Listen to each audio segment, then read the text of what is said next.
structurant, même dans un village comme le nôtre. D'abord, quelques constatations au niveau du groupe scolaire. On est sur des bâtiments qui ont des âges assez différents les uns des autres, puisqu'en fait, on est sur des bâtiments très anciens pour celui qui est le plus proche de la ville principale. Et puis au fil des années et des besoins de voir des classes, on a construit et agrandi ce bâtiment. Et aujourd'hui, on a un bâtiment finalement hétéroclite, exactement.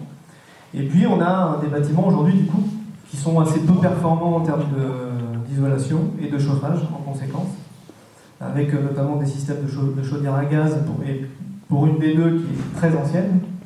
On a eu des épisodes de panne qui ont duré un certain temps, il y a quelques temps.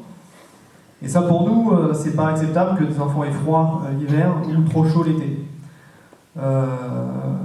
Et donc ces bâtiments sont aussi, comme ils sont très peu isolés, ils sont peu adaptés aux épisodes de canicule que l'on rencontre de plus en plus chaque année.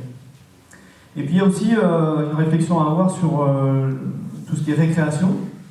Aujourd'hui on est sur quelque chose de tout bétonné, il y a peut-être quelque chose à faire aussi de ce point de vue-là. Moi j'ai des parents d'élèves qui me remontent que certains enfants entre guillemets s'ennuient.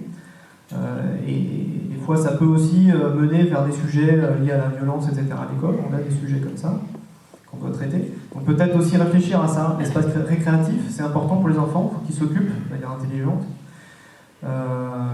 Et puis il y a aussi un autre aspect, c'est la restauration, donc on en parlera un peu encore après. Aujourd'hui, sur la restauration, donc on est sur un système de réchauffage de plats qui arrivent pré-cuisinés.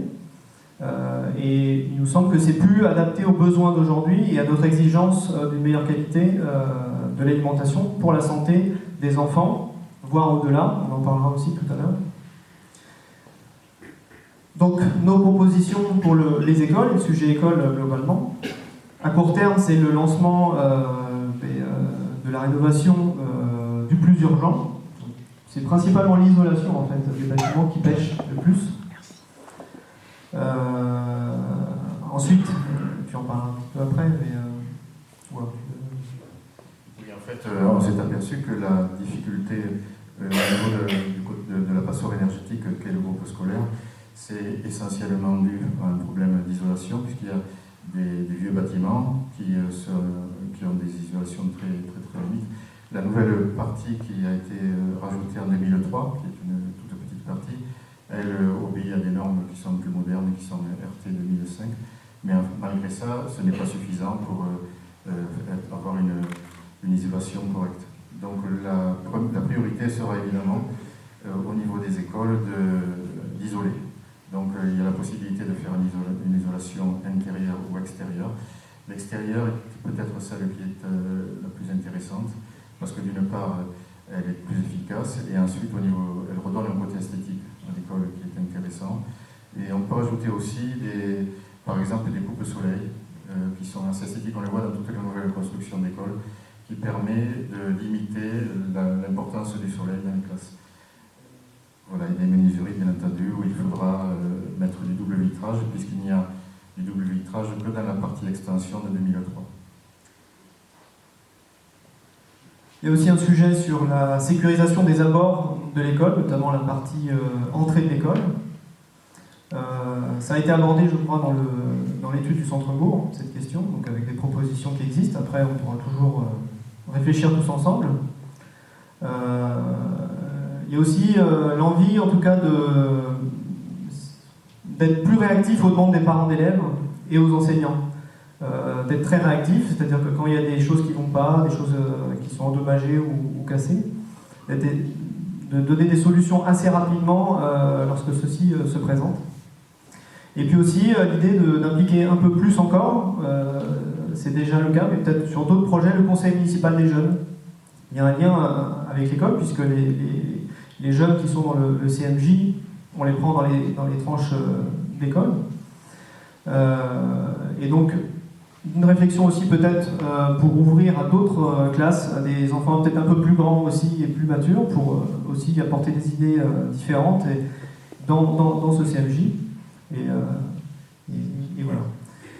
Ensuite, à moyen terme, on va lancer l'isolation à court terme, mais peut-être qu'à moyen terme, c'est se questionner à plus long terme sur l'ensemble du groupe scolaire. Et pourquoi pas réfléchir, toujours pareil, de façon mesurée et raisonnable, sur une reconfiguration ou une adaptation du groupe scolaire en concertation avec les parents d'élèves, les enseignants, les riverains et les habitants, pour voir à plus long terme, peut-être au-delà d'une mandature. Mais finalement, l'école d'aujourd'hui, il faut la voir pour plus d'une mandature et à très long terme. C'est une infrastructure importante dans un village, donc il faut la concevoir et l'adapter pour du très long terme. L'objectif de tout ça, c'est évidemment d'améliorer les conditions de travail et d'apprentissage, les conditions de travail pour les enfants et les enseignants, et les conditions d'apprentissage, bien sûr. Je voudrais juste rajouter sur la rénovation des écoles que le système de chauffage, comme vous disiez, il est un peu ancien. Il existe maintenant des systèmes de chauffage qui font du chaud et du froid. Et je pense que ça vaut le coup vraiment d'analyser ces faisabilités pour pouvoir faire du froid justement sans émission de CO2. Voilà, je voulais rajouter aussi qu'il y a eu un diagnostic énergétique qui a été effectué sur le groupe scolaire, donc qui permet d'avoir pas mal d'éléments sur lesquels on pourra se reposer pour pouvoir travailler avec efficacité. Et pour ce qui est des apports de l'école, c'est l'étude du Centre-Bourg qui est en lien sur le site de la mairie, donne des idées, des scénarios intéressants, notamment avec un parvis, avec un reboisement de ce qu'on appelle l'îlot-parc, c'est-à-dire tout l'ensemble depuis la mairie jusqu'aux écoles, et qui peut être intéressant à étudier.